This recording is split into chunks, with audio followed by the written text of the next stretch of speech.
నా మీద మోజు తీరింది కనుక పక్కదారులు తొక్కాలని చూస్తున్నావు. ఏ ఆసరాలేనే ఆమెను బుట్టలో వేసుకుని కులకాలని నియమాలు తప్పినా నీతి ఇంకా మర్చిపోలేదు. ఇంకో మాట నావంటే చంపేస్తాను. నమస్కారం అండి. నమస్కారం అండి. చూడండి, కలిసి వచ్చే రోజు వస్తే ముహూర్తం కూడా ఎలా కుదురుతుందో. మీరు పూజ చేసిన ఆ చేత్తోనే బాబుకి అగ్రిమెంట్ కూడా చేస్తున్నారంటే అది ఎంత శుభప్రదమో ఆలోచించండి.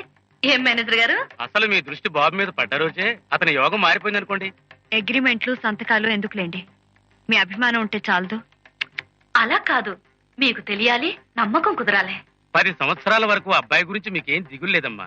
ప్రోగ్రామ్స్ ఉన్నా లేకపోయినా నెలకు 1000 రూపాయలు ఇచ్చేట్టు, అలాగే ప్రతి సంవత్సరం పెంచుతూ పోయేట్టు ఏర్పాటు చేశారు. చాలా బాగుంది. కానీ మీ ఇంట్లో ఉంటున్నారే, వారితో కూడా మీకు ఇలాంటి అగ్రిమెంటే ఏదో ఉందట. ఉన్నా దానికి దీనికి సంబంధం ఉండదండి. కానీ ఆయనకి బాబుకి సంబంధం ఉందిగా, అదే ఈ అగ్రిమెంట్ల ద్వారా. రేపు ఇంట్లో ఉన్న ఆయన వదిలేసి ప్రోగ్రాంలన్నీ బాబుకే ఏర్పాటు చేస్తుంటే ఆయన ఊరుకుంటారా? నిలదీసి అడగరు. ఆయన అలా అడిగేవారు కారులేండి, మీకు ఆ భయం అక్కర్లేదు. అయినా వారు ఇదివరకులా పాడలేకపో సారీ, మీరు అగ్రిమెంట్ల మీద నిర్భయంగా సంతకం పెట్టచ్చు. మీరేమో భయం లేదంటున్నారు, కానీ పెట్టడం మంచిది కాదని ఆయన అంటున్నారు. ఆయన మీతో అగ్రిమెంట్ విషయం చెప్పారా? ఆయన చెప్పినా చెప్పకపోయినా ఆయన మీ ఇంట్లో ఉండటం మాకంత శ్రేయస్కరం కాదు. ఆయనకు మీకు పూర్తిగా ఏ సంబంధం లేదని తెలిసిన రోజున మాకు నమ్మకం కుదురుతుంది. బాబు భవిష్యత్తుతో పాటు నా జీవితము కుదురపడుతుంది. ఈ అగ్రిమెంట్ మీద సంతకం పెట్టదని నువ్వు వాళ్ళకి చెప్పావా? అవును. ఏ, ఎందుకు చెప్పావు? ఆ కుర్రాడికి ఎంతో భవిష్యత్తు ఉంది కనుక, దాని మీద నీ నీడ పట్టడం ఇష్టం లేదు కనుక. నా నీడకొచ్చి నువ్వేం నష్టపోలేదే. నష్టమే పోయాను, లాభమే పొందాను. గతాన్ని తవ్వుకోవడం అనవసరం. నువ్వు మాత్రం ఆ పసివాడిని ఉక్కు సంకెళ్లలో బిగించటం నాకిష్టం లేదు. అవును, ఇప్పుడు అన్ని సంకెళ్ళలాగే కనిపిస్తాయి.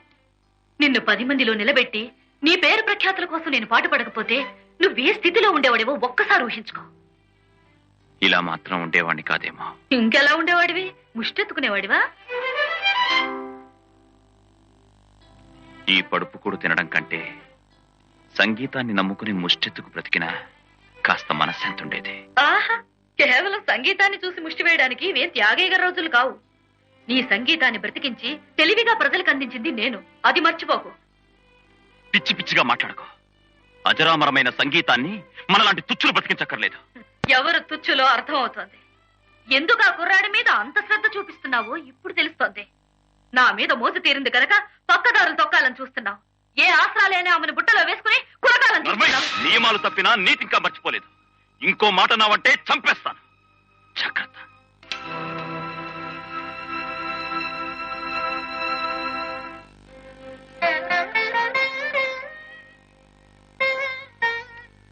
ఇన్నేళ్లు ఈ పంచనున్నాను. అందులో నీ స్వార్థం, నా బలహీనత రెండూ ఉన్నాయి. నిన్నెంత అసహించుకున్నా ఈ రోజు నా వ్యక్తిత్వాన్ని గుర్తు చేసినందుకు థ్యాంక్స్.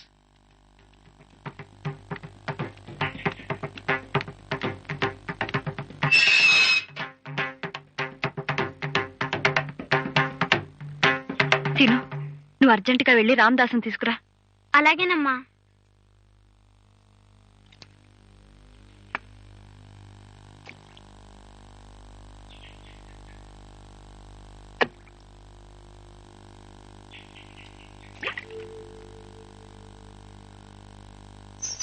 అరుగు బాబు, అక్కడే ఉన్నారు.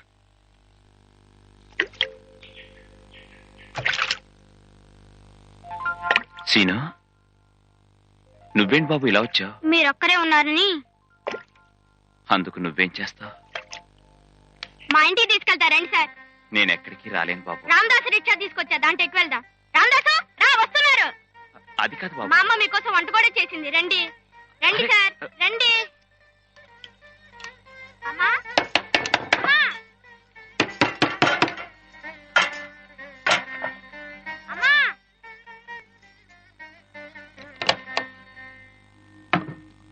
అమ్మా, కాళ్ళు కడుక్కోటానికి నీళ్లు ఇవ్వు బాబు. క్షమించండి, నేను ఇక్కడ ఉండటానికి రాలేదు. మీ ఆతిథ్యం ఎందుకు తీసుకోలేకపోతున్నానో బాబుకు చెప్పిన అర్థం కాదని నేనే వచ్చాను. మీ అనుమానం నాకు అర్థమైంది. దేవుడి గుళ్ళోకి వెళ్ళి తలుపేసుకున్నా ఆ దేవుడితోనే సంబంధం అంటగట్టే జనం.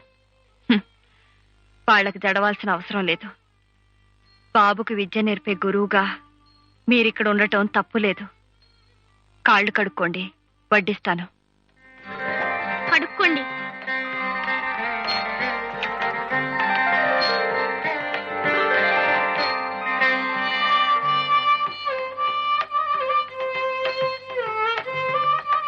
నువ్వు చాలా అదృష్టవంతుడి బాబు.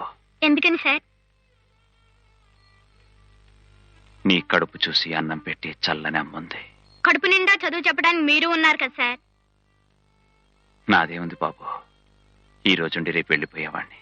మా అమ్మగారు మమ్మల్ని పంపిస్తేగా మీరు వెళ్ళేది. ఇలా శాసించే వాళ్ళుంటే నా జీవితం ఎప్పుడో బాగుపడేది.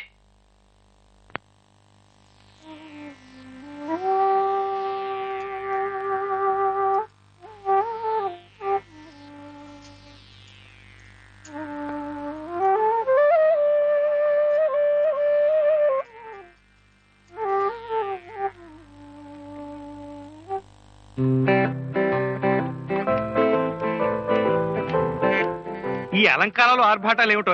ఊళ్ళో పెళ్లికి కుక్కలు అడవడన్నట్టు. వెధవ ఉపమానాలు, వెధవ ఉపమానాలు. నమస్కారం పెట్టు. ఇవాళ నా పుట్టినరోజు, ఆశీర్వదించండి. ఆయురారోగ్య ఐశ్వర్యాభివృద్ధి రస్తు.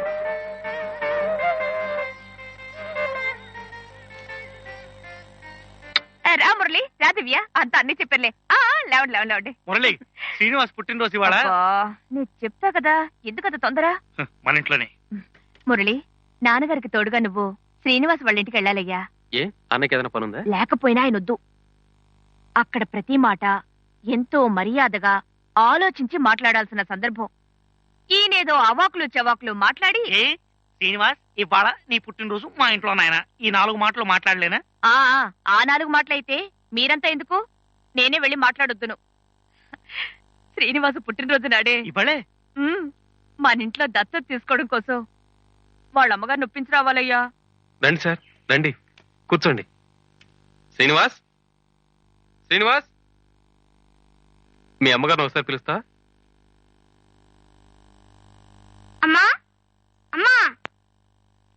అమ్మగారు, వీరు కోదండపాణి గారిని మాజీ ఎమ్మెల్యే గారు, మా వదిన గిరిజ గారి తండ్రి గారు. నమస్కారం అండి. నమస్కారం. మీ గురించి అంతా విన్నానమ్మా. మా అమ్మాయి చెప్పింది. ఏమిటో మంచి వాళ్ళకే ఆ దేవుడు ఓ వేసం అన్యాయం చేస్తూ ఉంటాడు. మా అమ్మాయి సంగతి చూడండి. ఇన్ని లక్షల ఆస్తి ఉంది, కానీ ఏం లాభం? ఇంట్లో ఒక నలుసు లేడు. ఒకటే దిగులు పడిపోతుంది. ఏం వయసు అయిపోయిందని అంత దిగులు పట్టడానికి? నేను ఆ మాటే చెప్పానమ్మా, కానీ దాని దిగులు దాంది. గుళ్ళు గోపురాలు తిరుగుతోంది. ఆసుపత్రులకెళ్లి పొరుళ్ల బార్లో పాల డబ్బాలు పంచిపెడుతోంది. పిల్లలకి పలకలు బలపాలు దానం చేస్తుంది. ఎక్కడికి నాన్నా? నే వచ్చిందే నీకోసం. ఇవాళ నా పుట్టినరోజండి. గుడికెళ్తానికి కొబ్బరికాయలు అవి తీసుకురావాలి. అది ఇలాంటి భక్తి ప్రపత్తులు ఈ చిరంజీవిలో చూసుంటుంది. అందుకే వీడి మీద విపరీతమైన ప్రేమను పెంచేసుకుంది. నువ్వు అవునంటే వీడి పుట్టినరోజు మా ఇంట్లో చేయాలని ఏర్పాట్లు కూడా చేసుకుంది. అసలు మా గిరిజ వీడి గురించి ఎన్ని కళ్ళగంటోందో చెప్పలేనమ్మా. నేను వెళ్ళొస్తానమ్మా. వస్తానండి. నువ్వు అన్యథా అనుకోకపోతే కన్న తండ్రిగా నాదో చిన్న విన్నపం. పెద్దవారు, మీరలా ప్రాధేయపడి మాట్లాడకూడదు. ఈ చిరంజీవిని దత్తత చేసుకోవాలని మా గిరిజ కళ్ళగంటుంది. అలా జరిగేలా అనుగ్రహించమని కనిపించిన దేవుడికల్లా మొక్కుతుంది. నాకు ఒక్కగానొక్క బిడ్డ. నా బ్రతుకు భవిష్యత్తు అంతా వాడి మీదే ఆధారపడుంది. తెలుసమ్మా, నాకు తెలుసు. బాబుతో పాటు నువ్వు కూడా మా ఇంట్లో ఉండిపోవచ్చు. నాకు 2 కూతుళ్ళు అనుకుంటాను. మీ అభిమానం మీద, గిరిజ గారి ప్రేమ మీద నాకు నమ్మకం లేక కాదు. కానీ మీ అల్లుడు గారి గురించే నా అనుమానం అంతా. అతను ఈ దత్తతకి మనసారా ఇష్టపడుతున్నాడమ్మా. ఆయన అవసరం అనుకుంటే దేనికైనా ఇష్టపడగలరు. అవసరం లేదనుకుంటే అన్నం పెట్టిన చెయ్యినే నరుక్కుపోగలరు. మా అల్లుడు అలాంటి వాడి కాదమ్మా.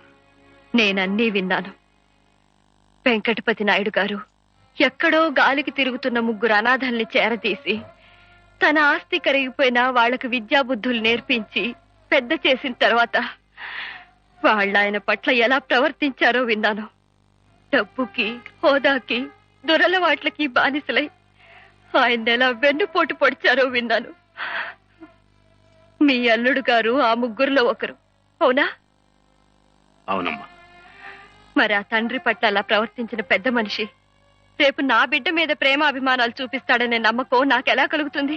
ఆ దేవుడి మీద ప్రమాణం చేసి చెబుతున్నాను, బాబు విషయంలో పూర్తి బాధ్యత నేను తీసుకుంటానమ్మా. నిజమైన ప్రేమాభిమానాలు ఈ ప్రమాణాలకి వాగ్దానాలకి అతీతమైనవి. ఎవరి ప్రమేయం లేకుండా మనసులోంచి పుట్టుకురావాల్సినవి. క్షమించండి, నేను నా బిడ్డను ఎక్కడికి పంపలేను, ఎవరికి ధారాదత్తం చేయలేను.